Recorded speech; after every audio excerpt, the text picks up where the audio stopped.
এই রমজানের ঈদেও আমার তেমন কোনো পরিকল্পনা নাই। নতুন জামা, ঈদের ছুটিতে বাড়ি ফেরা কিংবা বন্ধুদের সাথে কোথাও ঘুরতে যাওয়া, এসবের কোনো ভাবনাই আমার ভেতরে আসে নাই।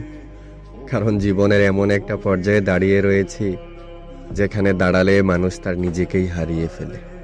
সেখানে এসব কিছু নিয়ে চিন্তা করাটাও তো এক ধরনের অপরাধ। কোথাও